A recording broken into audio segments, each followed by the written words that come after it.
So, Vinny, how's your coffee? It was really great. Yeah. Very smooth. Was it? What was it? Cappuccino, latte, I believe it was a soy latte. soy latte. Yeah. Phenomenal. Honestly. So great. Yeah. You feel a lot more awake? Not really. No? Tired A still? little bit. That's right. But it's alright. This will pick us up. Yeah. Because nothing wakes you up more than talking to the people, talking out of your heart. Yeah. You know? Alright, we'll talk from the heart from now on. Okay. Welcome, guys. Welcome back to another episode of Elemental Strength Podcast. This is our second episode for this season.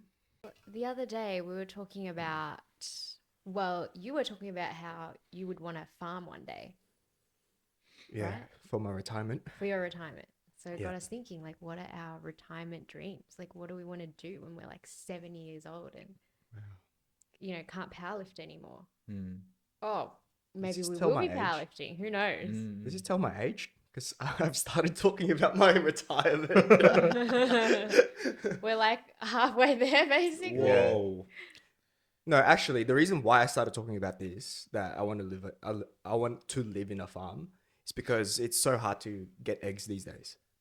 Oh, it's Ah. the egg shortage. Yeah. Yeah. So he's I planning need my ahead. eggs, man. Like, it's part of my diet. So Yeah, right. Yeah.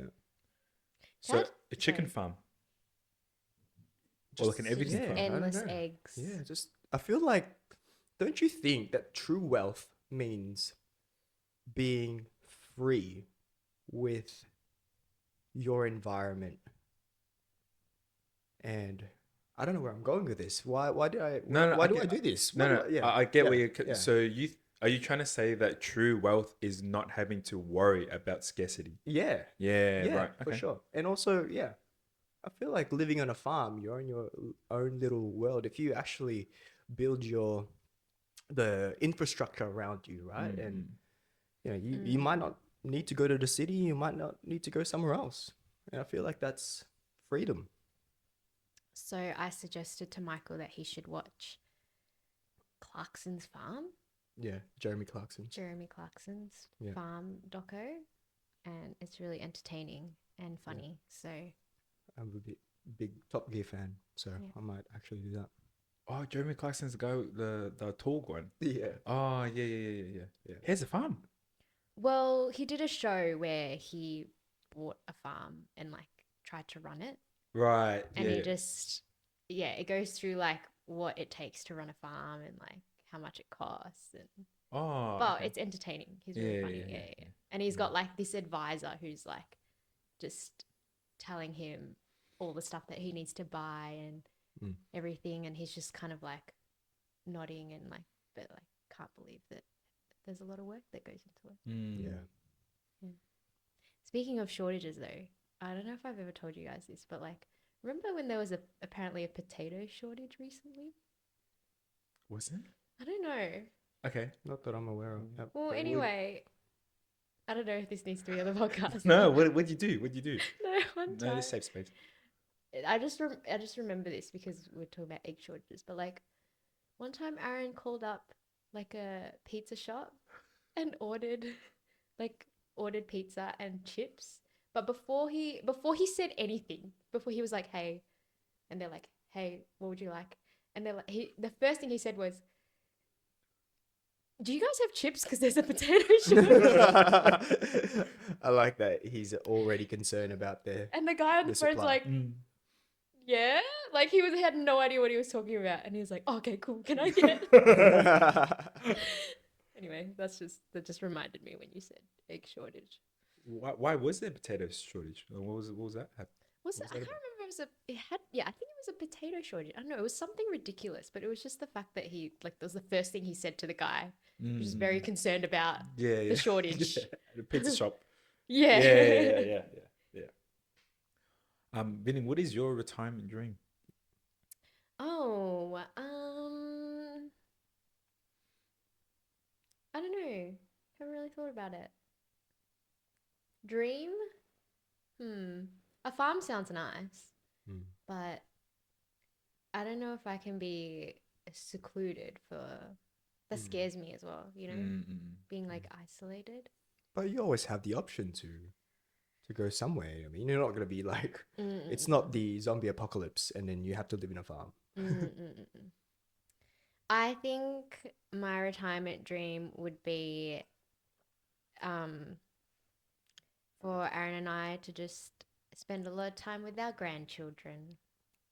Oh, If we ever have any. that's beautiful. Mini VMAC, mini Kohi. That's sweet. Yeah. What about you, Tony? You know, a farm does sound good, but I reckon just a big garden. Oh, Big yeah. garden. Just a big garden, just grow like lots of herbs, spices, veggies. Because Justina, we visit her parents on the weekend, every weekend, and they always cook us food from the garden. Yeah. So like all these chilies, all these eggs and stuff, and all They these have eggs? veggies.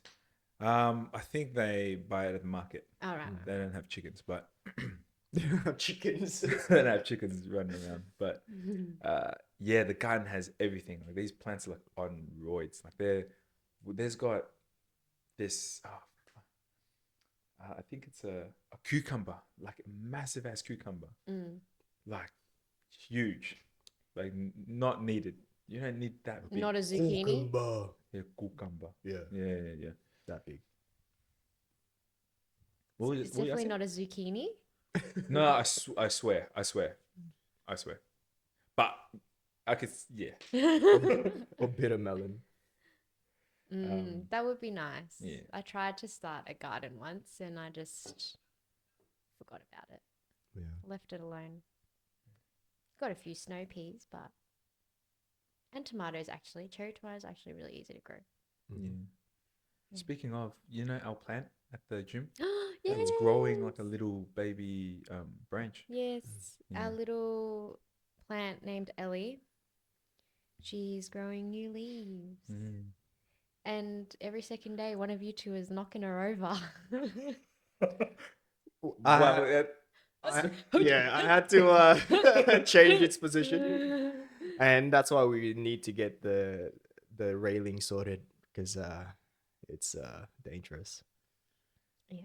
Better fall off the mezzanine. Yeah, Then someone's we head. don't want that. We do not want that. Yeah. But otherwise, she's thriving. Yeah. Speaking of branches growing, we are growing as a gym.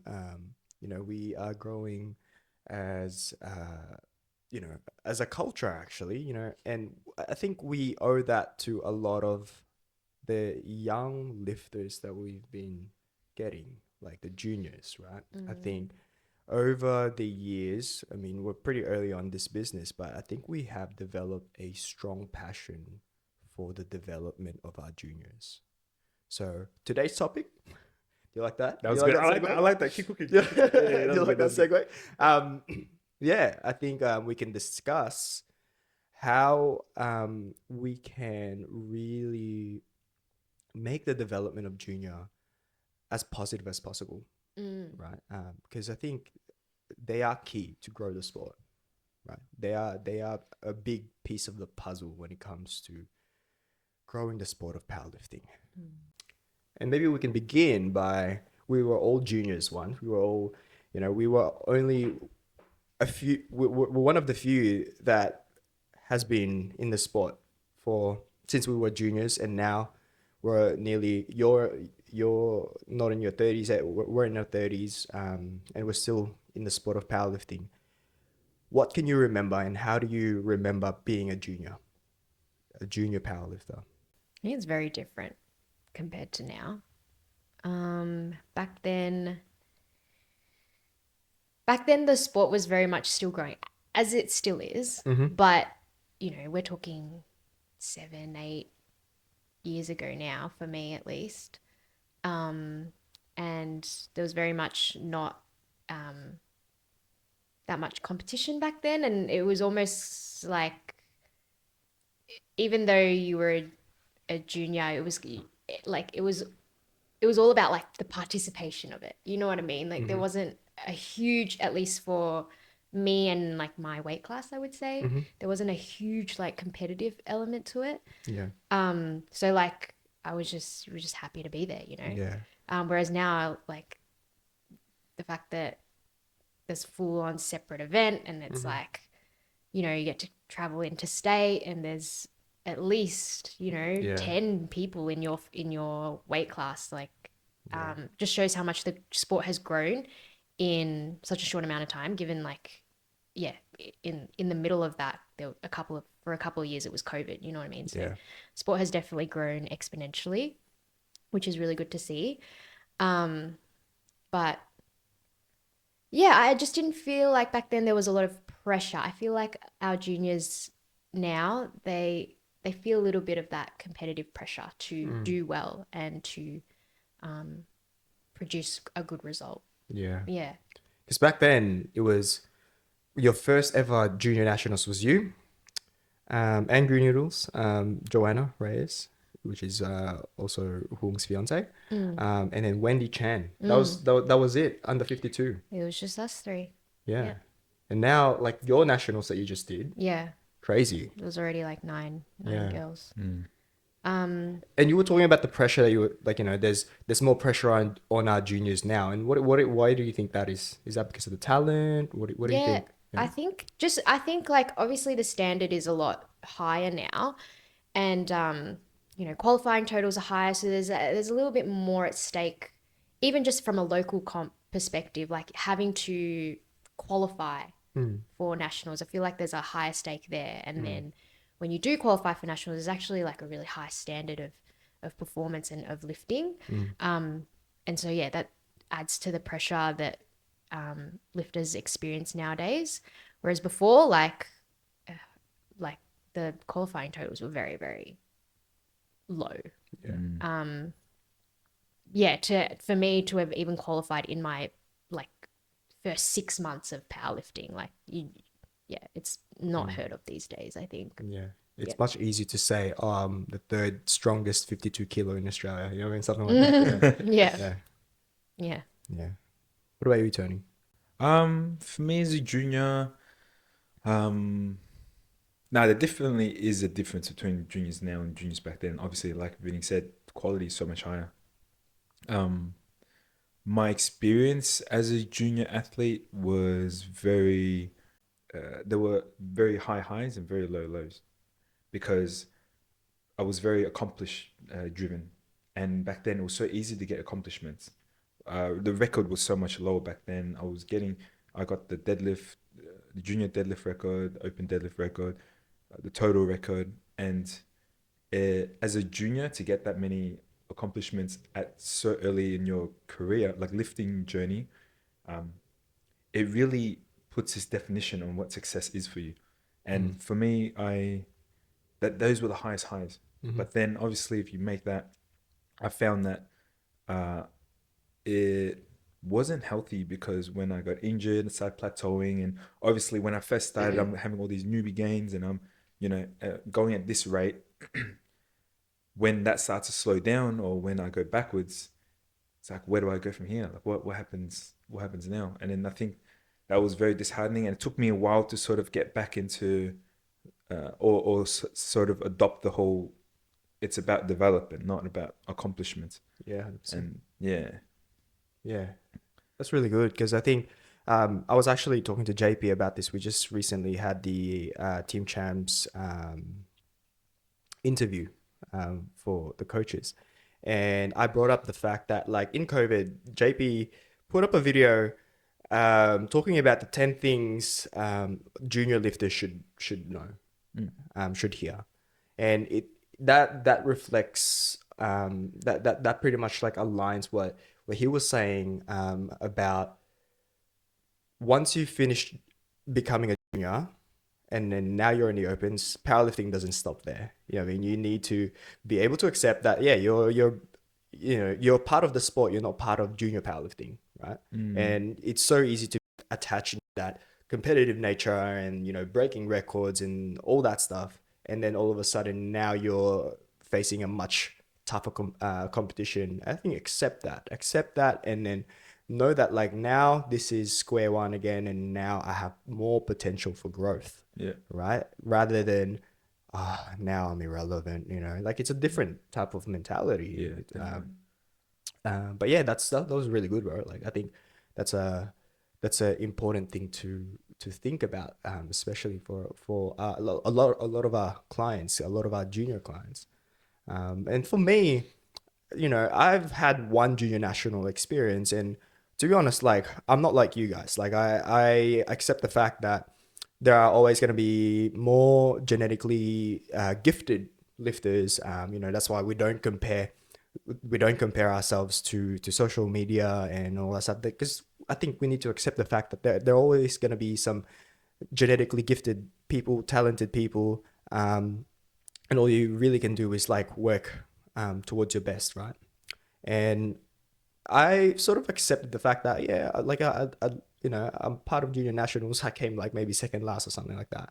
But I think the reason why I stayed in the sport for so long is because of the real passion, right? Like I think we develop a sense of love and commitment to the sport of powerlifting, that we can maybe have different lenses and different angles to take it on. And I took the route of like, you know what, I want to share this experience with a lot of people, and that's why I took coaching. And I think that's why I'm really really passionate about powerlifting now. And I'm still powerlifting to this day. Even in my bodybuilding training right now, I'm still doing some of the heavy compounds. And I think that's a really good way to shift perspective a little bit.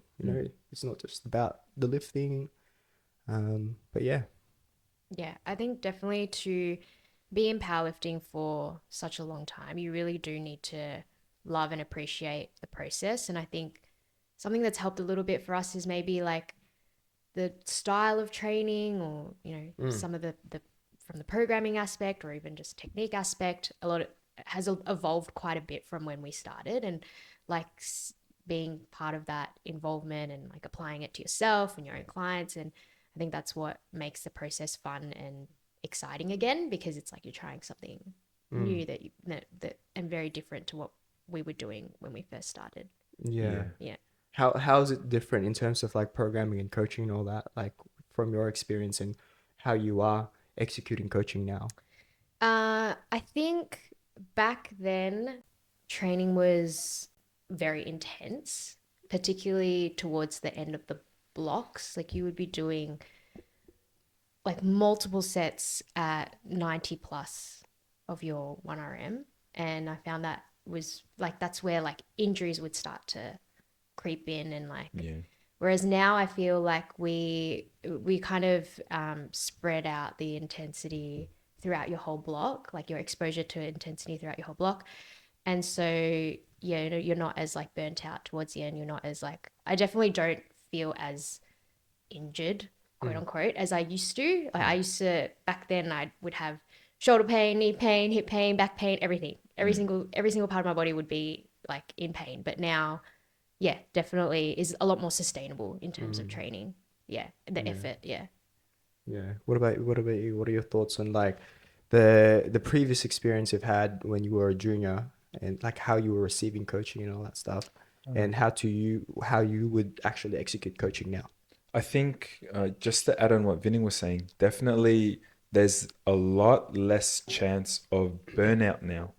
Like I think back then, I think burnout was sort of expected in a peak. Like if you were, like if you reach that stage of, oh yeah, my body's all banged up, I feel like crap, then like that's a part of it. Like there's something to expect. I think now programming's improved a lot, and when we're doing sub-maximal sort of back offs, volume's a bit more manageable.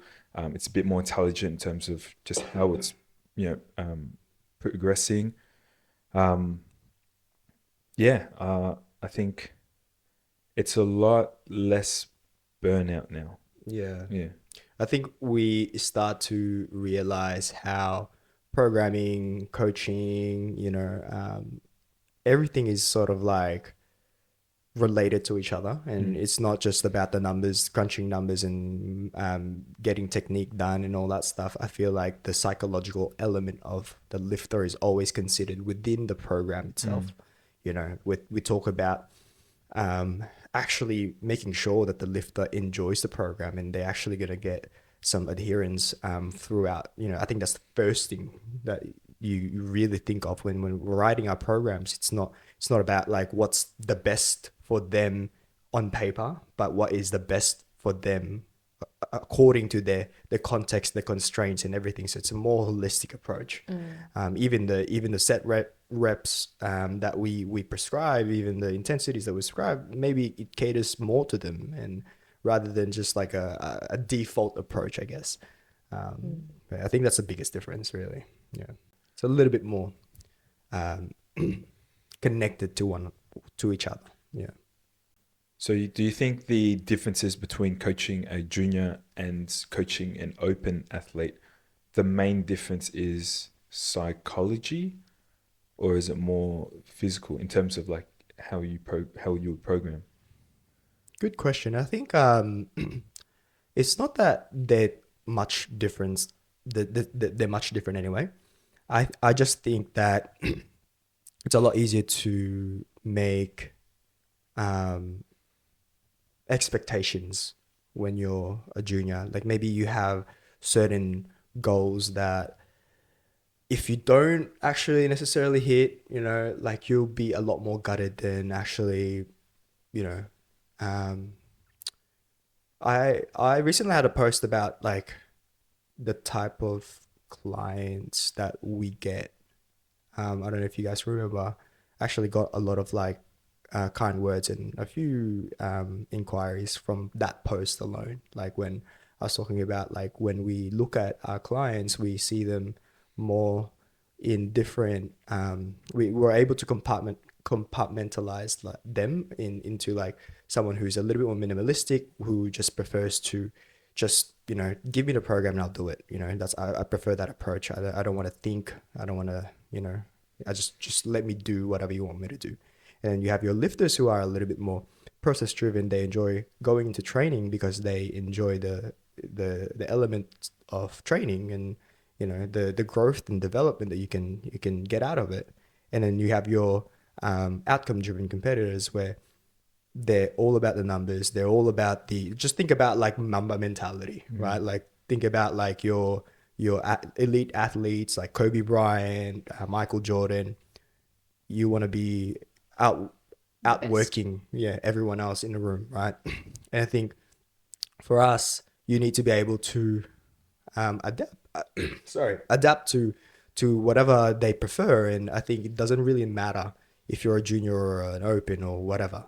I think as long as you have a good understanding of their goals and their goal orientation, I think that's one of the best things you can do for yourself and your lifter.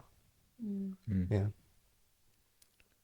Yeah, I think maybe the difference in mentality is like maybe juniors feel like they have a timer on themselves. Right. Yeah, definitely. Like, you know, because they have certain goals to achieve at a certain time, and you know, once they hit open, it's, you know, it's whatever. But like as a junior, you only have until you're 23. Yeah. Even now, like just talking to some of our junior athletes, it's like you have to time, like, you know, having to switch over from USAPL to APA and like, you know, trying to get qualifying totals in. And it's like, okay, well, you know, we can aim, you know, this year might be your last year. So like, how do we, okay, if you need to qualify, we need to get a comp in soon so that you can qualify for next year or whatever. And like, I think there's a certain element of pressure, put it that way. Definitely. But then it goes back to what you were talking about before, like in JP's post that, yeah, powerlifting doesn't stop when you're a junior. And like, if anything, for a lot of people, when you are a junior, you're really just at the beginning of your journey. And you probably, if you keep going, you're not going to be, you will definitely be stronger, you know, as an open than you were as a junior. So yeah, powerlifting's always about the long game, right? Like they always say powerlifting's like running a marathon, not a sprint. So what are some strategies that you guys would do so that you can, influence our juniors in a more positive thinking rather than more toxic thinking? You know what I mean? Yeah. Like more, yeah, I have a countdown timer. I'm not going to be a junior soon. Or, they're trying to maximize everything that they can while they're a junior. What are the things you as a coach would tell them? I think it comes down to just educating them and just empowering them, changing their mindset from like numbers, or even like just accomplishment driven sort of mentality, because it can become disheartening if you're constantly chasing for podium or something, because that scene always changes. Like the qualifying totals increase, people are getting stronger. It's harder to. It's just harder. You're constantly chasing something that's moving. Um, and I always encourage my junior athletes to sort of adopt a bit more of a development, just as long as we're progressing, and highlight the small wins as well. I think that can be pretty powerful. Yeah. Yeah, I think I agree with you in a sense that like they need to think about it more in the long term. I think if they are sort of like, yeah, they're in contention to be the top of their weight class, and Mm. they can break records and all that stuff. And we were talking about like how we compartmentalize lifters, right? Like the outcome driven competitors, right? I think it's okay if you actually go along their goals and, yeah, let's actually push it, man. Let's this is ours, Mm. get you matching their goals, aligning with their goals for a bit. But I think yeah, it's more the timing when to, okay, now we've achieved these. What's the next thing for us? Yeah. And I think sometimes, yeah, they are towards that end of that outcome driven, then it's still okay to bring them back down into more of like a long-term development type of approach. And I think what you were saying, and you're not just here for those little goals you set for yourself. I mean, big goals you set for yourself, but yeah, you need to be able to look ahead as well, once you've done that. Yeah. Mm. Yeah, definitely. So you're saying like match their pace? I, I think what I'm trying to say is try to understand their goal as a junior. Mm. Okay, they obviously have numbers in mind. Okay, are we able to actually hit this? Mm. Yes. Okay, let's go there. Let's go there then. But I think the long term planning comes when what's next, right? And um, yeah, maybe you need to change your coaching approach from like, all right, man, like let's be accountable. We need to be doing this. Take training seriously. Like we need to make sure we're doing everything in our power to optimize things. Like optimality. Like some people think optimality is bullshit, but I think, being professional athlete, I feel like if you're not trying to go for optimality, what are you trying to go for? But in saying that, um, um, yeah, it's the longevity aspect as well, right? And that's when we maybe shift our approach as a coach, and then we need to be adaptive to that approach. Yeah, does that make sense? Yeah, I get that. Yeah, Definitely. I think it's okay to take breaks as well if yeah, if you 100%. need. I mean, yeah, saying this again, but I've been powerlifting for 8 years now, and I've definitely taken breaks. And yeah, and right now I'm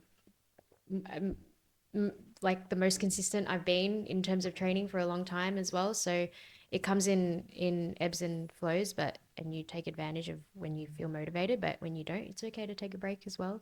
And I think as coaches also, you can also recognize that at the end of the day, you can only do so much. Like if someone is just doesn't feel the motivation, or is just not into the sport Yeah. anymore, like there's really nothing you can do about it. Obviously we can do everything that we can in terms of making their training as engaging as possible, but sometimes it's just not for them, you know. Yeah. And it's okay. Like we were talking about this before, but a lot of people that we've been lifting with from the start are no longer, you know, in the sport. And it is rare to have been doing this for as long as we have. But yeah, I think we're definitely more equipped now to try to increase the longevity of lifters now than we were before. So Yeah, 100%. And I think just to go along with that, I feel like being multi-dimensional with you as a person is a key thing, right? Like I think, you know, you get a lot of juniors talking about powerlifting in the gym, outside the gym, everywhere they go. And I think if you're only really talking about powerlifting the entire time to your family members that might not even know what powerlifting is, like, do you really want to be just that power lifter? And you know, are you just a one-dimensional person? Are you just like a power lifter forever, right? Are you not Tony, the good boyfriend or whatever? Or you know what I mean? But yeah, I think that's part of the burnout, and I think having a little bit more um things to do outside of powerlifting is important too. And maybe, yeah, taking a break could be an answer, and maybe finding out like what actually works for you, because at the end of the day, like you were saying, like we have no control with some aspects of our lifters life, right? Like a lifter that a lifter who is always going to be struggling through, you know, the challenges of life. I think, you know, you got to let them figure that out first before you can help that person, because at the end of the day, it might actually be just detrimental if you're sort of enforcing something that they can't handle. You know what I mean? Yeah. I really like what you said about diversifying your identity Mm. and not being just one dimensional. I think this is mainly for the junior lifters that are on the verge or facing a bit of burnout. A good strategy would be to just diversify your identity, and also make your identity not something that can be taken away. For example, like if if being a strong powerlifter is your only identity, when you're injured or when you're not feeling strong, like who are you then? Yeah. You know, and that can really throw a span in the works. Yeah. Yeah.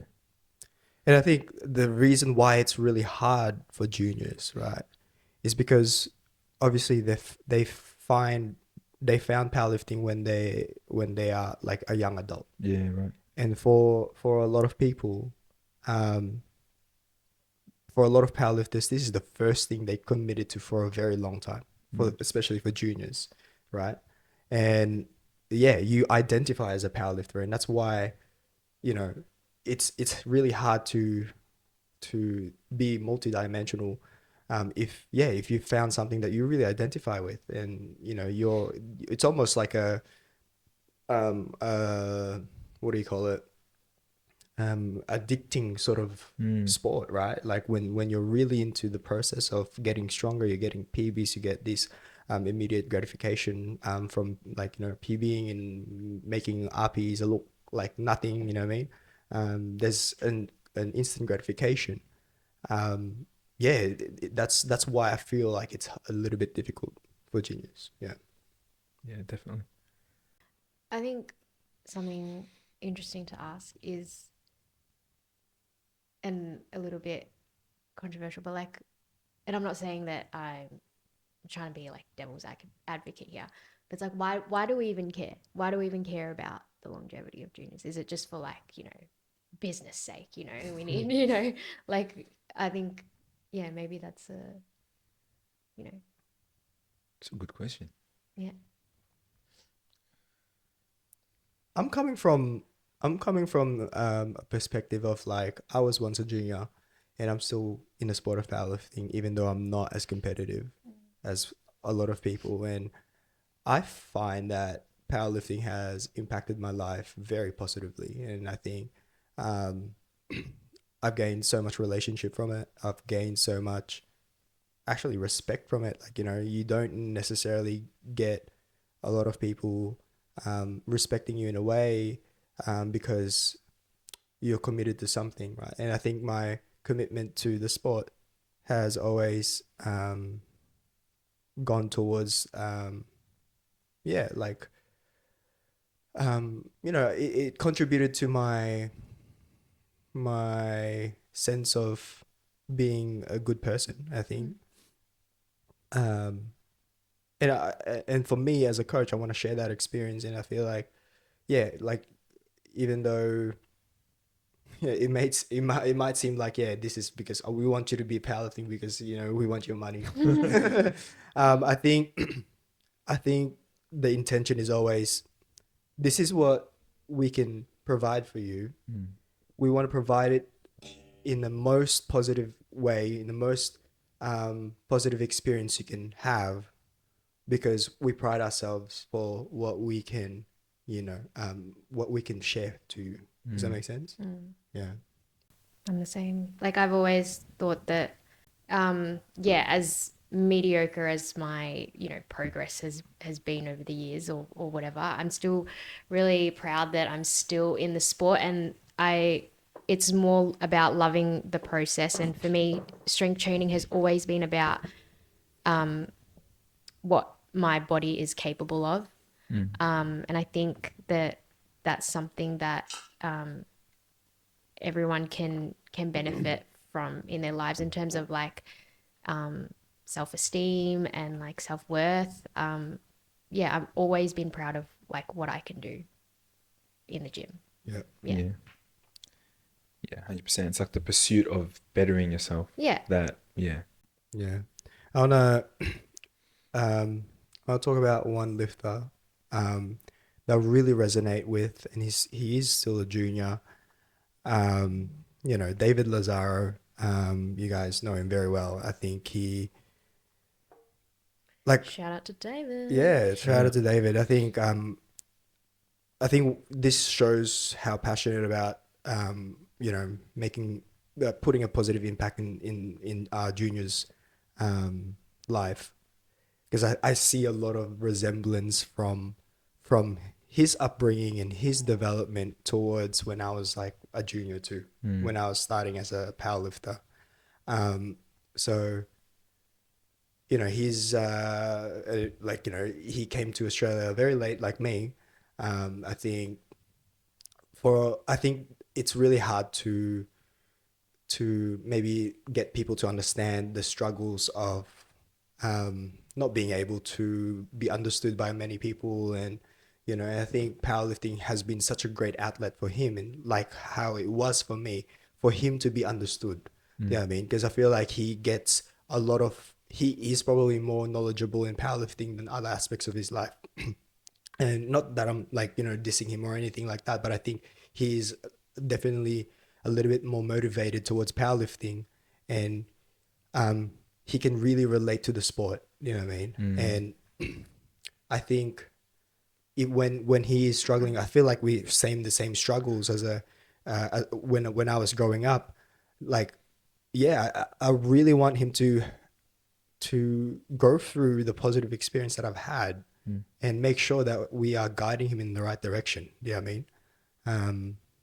Yeah, so I don't know, I just wanted to share that because like you were just talking about, like, yeah, positive change and all that stuff. Yeah. Yeah, 100%. I mean, like, your role as a coach is not just to give him programs and stuff. You're essentially his mentor. Yeah. Yeah. And then I appreciate you too. Like, I feel like, you know, even though he's my client, I feel like you two have been, you know, we're kind of like more more of a team in terms of like developing these people. And I feel like because our values align with like what's good for them, right? I think it's such an easy way to get them into the right direction. Yeah, I think thinking back to like my junior days or like my beginner powerlifter days, I think the reason why powerlifting was so important to me was because it was like a real outlet for me.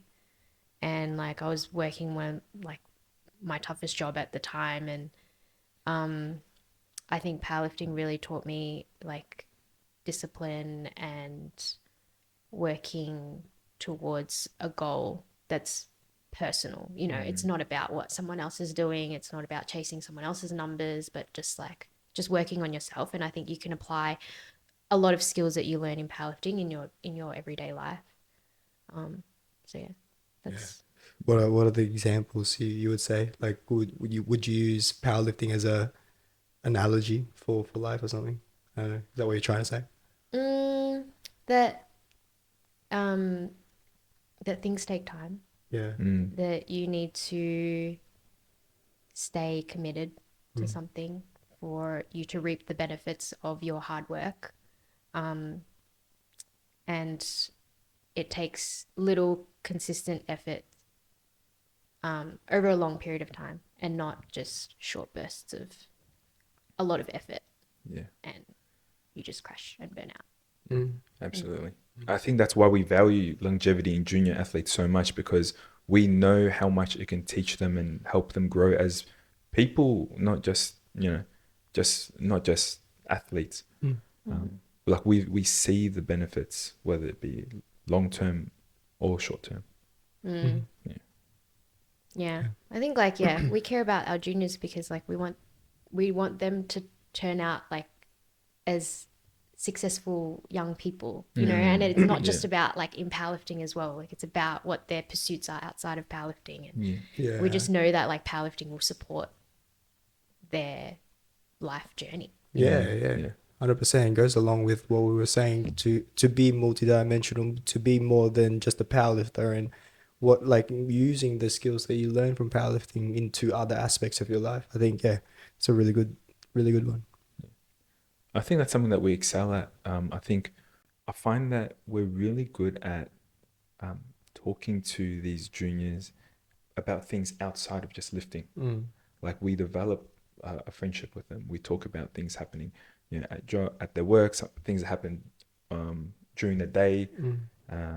Like it's not always about powerlifting when it comes to the gym. It's really like we help them develop identity anchors that are outside of just powerlifting. Yeah, it's funny. Like, you guys know that like I've started like mentoring coaches. Like like Gino the other day when we were doing our mentoring.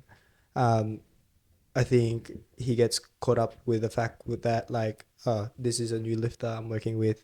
These are his numbers, blah blah blah. I reckon I should write a program that is like, I might do this for his secondary day, blah blah blah, blah, blah. And I always ask the first thing I would do, what does he do for work? What does he, how does this fit in his schedule?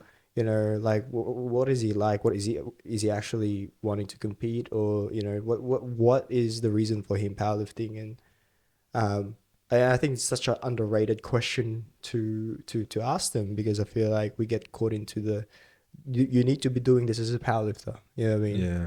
But really, powerlifting needs to adjust to us. You know what I mean? Powerlifting needs to be integrated into our life rather than us sort of like drowning in the weeds of whatever we need to do as a powerlifter. I think that's just a general like a good lesson for people who might be considering powerlifting coaching. Yeah, is that I think maybe people get into it because they want to work with specific client types. 100%. But when you get into it, you realize that it's not always the case, and you will get a bunch of you'll get a lot of people with different motivations and different backgrounds, and 100%. and it's just you have to work with them. It's not like I have all the tools to create the best program for you and I'm going to give it to you and you're going to get results because this is what so and so says is the best way to go about it. But in reality, it's just not how it works that way. Yeah. You're not going to be like, okay, there's a new lifter coming to you, and then you look at their numbers.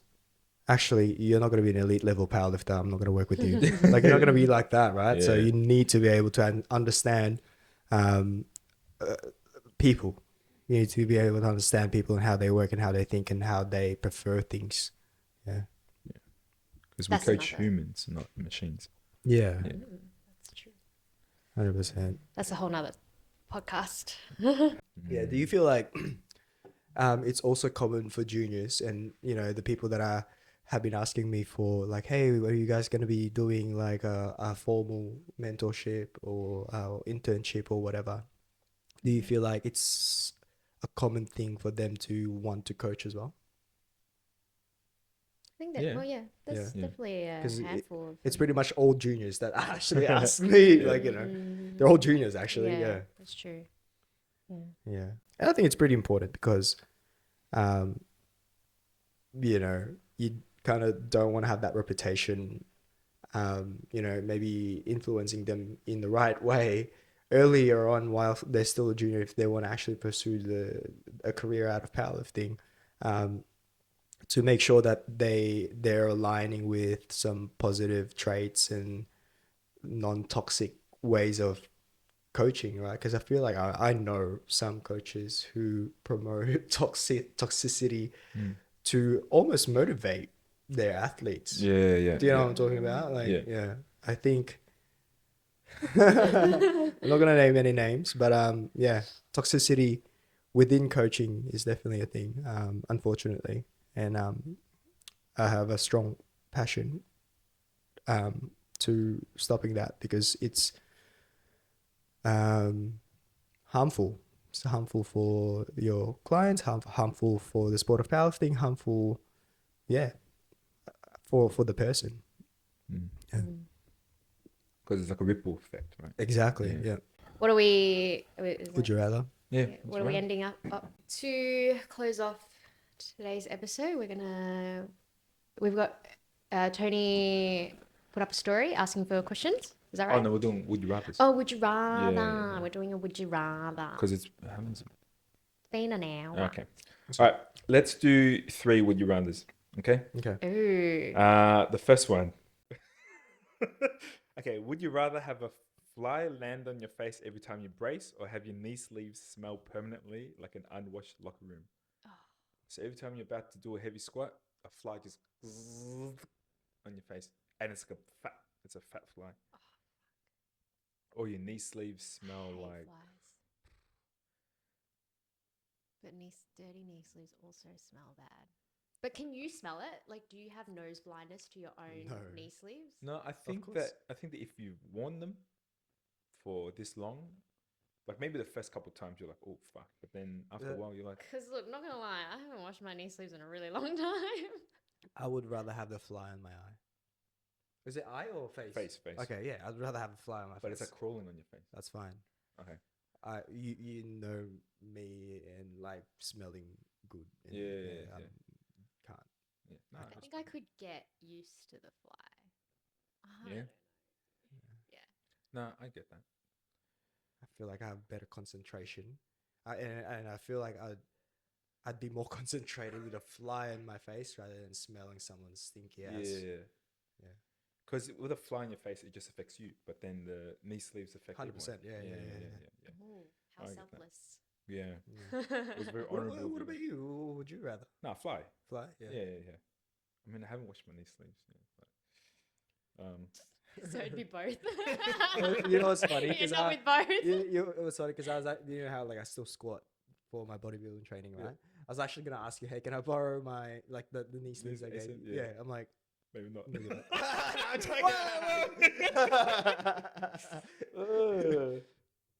Okay.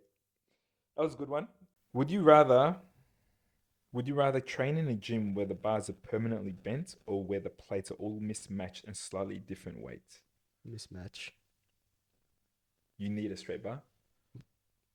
Kind of for safety, right? Yeah. What do you mean mismatched? Mismatched, like... Like I don't know, one's different one's brands Elico, or- one's Rogue. That's like our gym now. Yeah, like people do that already. And slightly different weights. So, like, let's say you've got like a 5 kilo plate and it's like you weigh and it's like sometimes 4, sometimes 6, sometimes... Oh, so it's like, oh no. I won't say that. I know what you're thinking. Frisbees. Yeah, no, I can't do bent bars. Can't do bent bars. Yeah? Nah. I feel like you're limited. If it's slightly off, like one side than the other, like you can still manage. You know what I mean? Mm. But try. I mean, there's buffalo bars, but cambered bars. But I think you're very limited with what you can do. Mm. You know what I mean? Yeah. What do you think? Depends how bent it is. Yeah, I was gonna say. Yeah, like yeah. how bent is it? Like, is it like remember we had one back in OS days? There was a bent. It was an Ele- Eleiko. It was a bent bent Eleiko, and I yeah. think I don't know how that happened. I feel like someone left the weights Oh, on the side overnight, yeah. overnight, and then they have it on the lift On the jack. jack. Yeah. Yeah, because if it's like that, it's kind of okay. Mm-mm. Like, Yeah. but if it's still- like, Long. like a Spaghetti. semicircle, Yeah, then yeah. Yeah. I would. It depends on how bent the bar is. If it's that one, bar any day. but you have to say, what would you pick now? Bar. Oh, okay. Yeah. You'd rather have a bent bar. Because imagine you're loading on like 220 or something, and then one side's like friggin' 10 kilos heavier than the other. That's a safety hazard. Would you just go towards the heavier side? Yeah, just to balance it out. Yeah. Yeah, maybe. So, but on bar, Plate. Well, if it's Eleiko bent bar, then bar. Illegal matters. Okay, last one, just to wrap it up. Would you rather have to lift to elevator music at every meet or have a random stranger aggressively scream in your face before every attempt? Random stranger. Like, this is like, you've never seen this guy before. It's not even like, not even like someone, like an acquaintance. Are they heckling you or are they like cheering you on? They're like, Vinny, lock in, shut the fuck up. And, oh, sorry. I don't know, like they're helping you lock in. Like they think they're helping you lock in, Not but they're gonna lie, just I could do screaming. either. You either? Yeah, I don't even train with music. Oh, Yeah. yeah. Yeah. What's wrong with elevator music? Yeah. Put elevator music on right now. I'll play elevator music. Yeah, now. let's go. Like I don't wear headphones or anything when I compete. Yeah. I just raw dog it. Yeah, same. Listen to the podcast while you're lifting. Yeah. Yeah. It's an easy one. What do you say? The elevator music. Yeah. Elevator? I could do either. Either I could do either? both.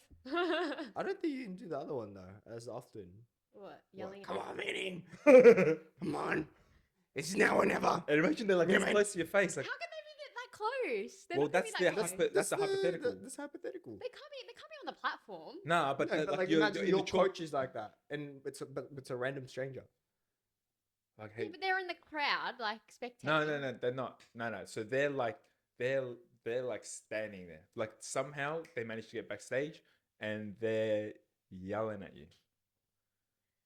But like half the time, like everyone else is yelling as well. So would it even matter? They're doing that for your opener. Yeah, opener, yeah.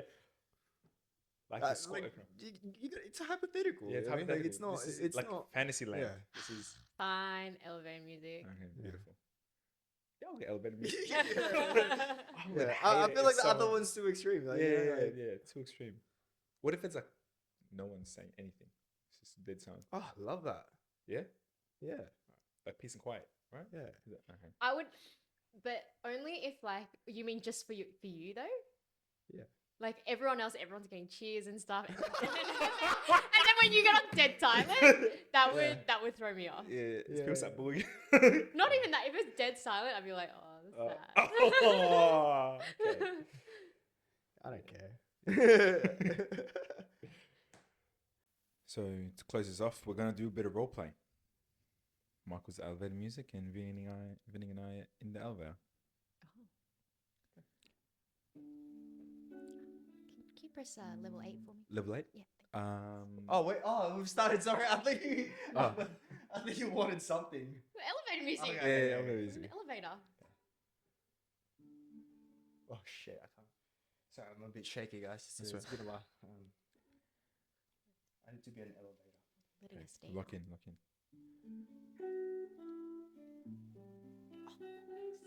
Level 12, please. Level 12? Yeah. Yeah. Thank you.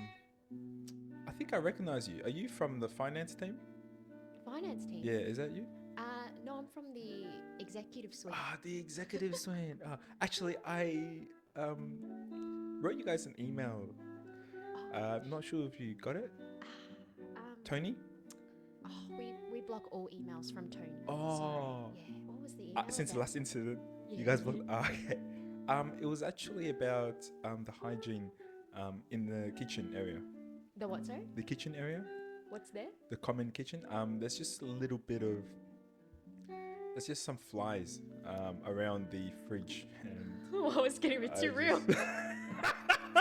I just want to address it. Like it's not you don't have to do anything. I just want to know that you're aware. That's all. Well, I'll let Tony from maintenance know. Oh, done. Yeah. Thanks. Cool. Thanks. Like, what's the ETA? This. Look, just whenever we can. Okay. Oh well, I'm actually on the 12th floor as well. Oh. Because I'm Tony the maintenance. For some reason, they have the maintenance on the top floor as well. So I guess, yeah, enjoy the rest of your day. I'll look forward to fixing it. Ground floor. Basement. All right. That's a good way to end.